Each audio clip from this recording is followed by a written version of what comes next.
O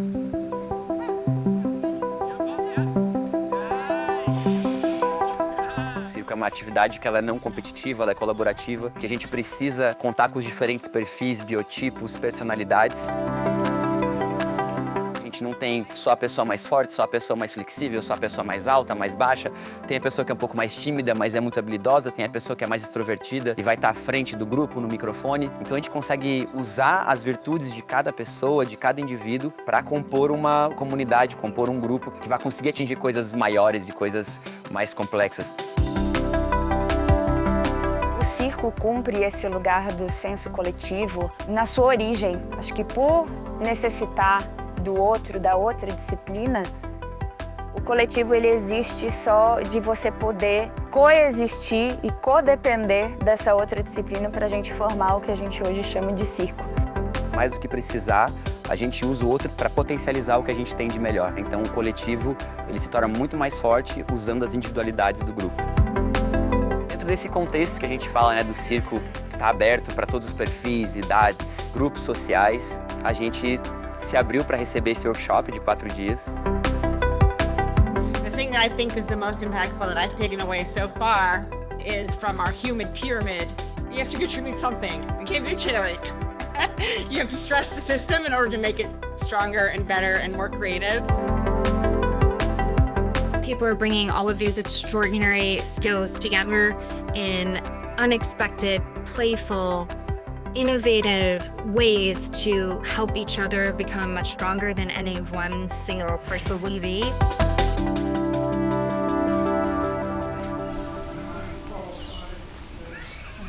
Dentro desse workshop, estava o Bill, que era um senhor de 87 anos, parcialmente surdo, cego e amputado. Get it with the arm first. Correct.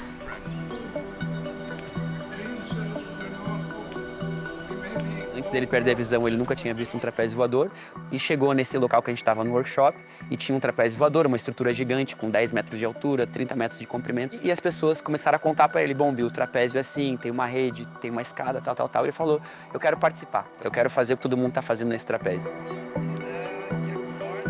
E de forma antecipada, e a gente descobriu que errônea também, a gente começou a traçar um plano entre a gente de que forma o Bill iria subir a escada, ele iria se equilibrar na plataforma, de que forma ele iria segurar a barra se inclinando à frente. E a gente traçou um plano entre a gente. E pela nossa surpresa, ele não gostou do plano. E ele não gostou não pelo plano. Ele não gostou porque a gente não incluiu ele no plano. Porque ele sabia o que ele precisava. Ele saberia e poderia nos dizer o que ele estaria em condições ou não de fazer. A partir daí, a gente começou a se comunicar melhor com ele, aproximar e perguntar sem medo o que ele queria, o que ele gostaria. E ele começou a nos encher de perguntas. Em que angulação o trapézio balança? Em que número da angulação ele soltaria a mão? Como seria o momento que ele segura a barra? Attaches to a strap in the swing. What do you call this? E o Bill, com toda a sua generosidade e acho que experiência, foi nos mostrando e nos conduzindo de uma forma muito segura. All right. My concern is this hand cannot take all the pressure, so it lets go without you wanting. This one's gonna stay on the bar, yeah? The hook is gonna stay. Oh, how's it feel? Yeah, it's pulling strong. E ele nos falou que ele estava pronto para saltar. Yeah.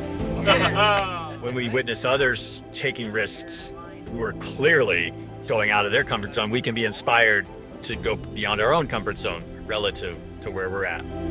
We're gonna click the safety device. We are ready, we're doing this.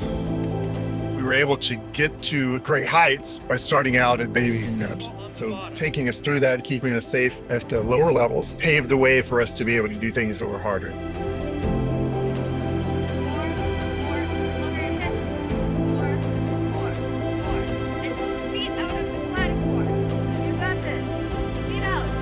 Get up, Bill, get up.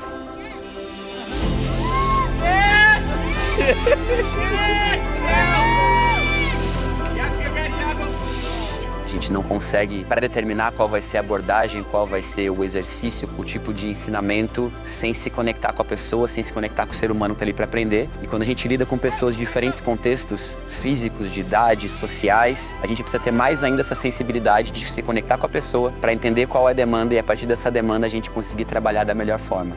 E acho que o Circocan, um dos nossos direcionamentos é criar propostas e criar esse ambiente que seja múltiplo. Fazer o circo sair do ambiente do circo e levar o circo para ambientes que nunca imaginaram que poderiam se tornar em ambientes de circo. Can I give you a hug? Yeah, sure, man. Thank you. Thank you so much. Thanks for trusting us. Thank you. Thank you. We did it.